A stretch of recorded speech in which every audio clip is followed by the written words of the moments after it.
Saisi par la justice française, le Falcon 7X de la présidence de la République du Congo a été vendu aux enchères par les autorités judiciaires de la République française. Le gouvernement de la République a dit hier tout son mécontentement. À cette occasion, écoutons le porte-parole du gouvernement, Thierry Mungala.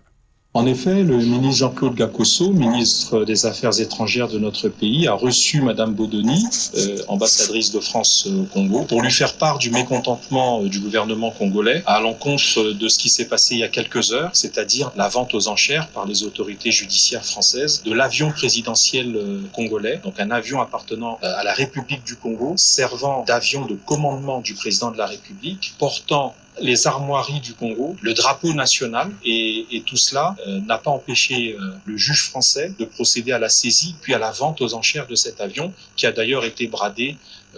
à une somme n'équivalant même pas à sa valeur. Et donc,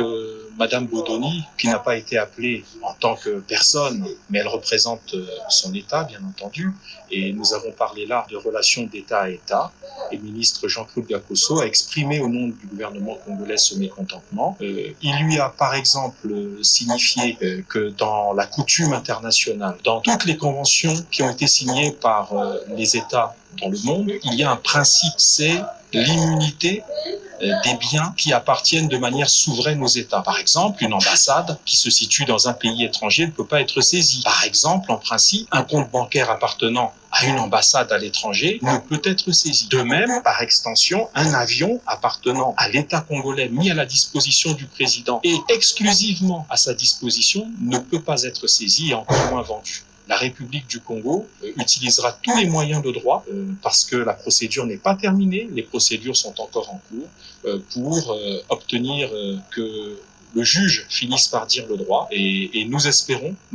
obtenir gain de cause à tous les niveaux où cette affaire sera portée. Nous avons rappelé que ce type d'actions qui sont répétitives, hélas, à l'encontre de l'État congolais, des procédures qui sont souvent vexatoires parce que ce sont des procédures qui tentent à humilier la République du Congo. Toutes ces procédures peuvent un jour ne pas rester sans conséquence, bien entendu. La France est un pays ami, la France est un pays avec lequel nous partageons une histoire commune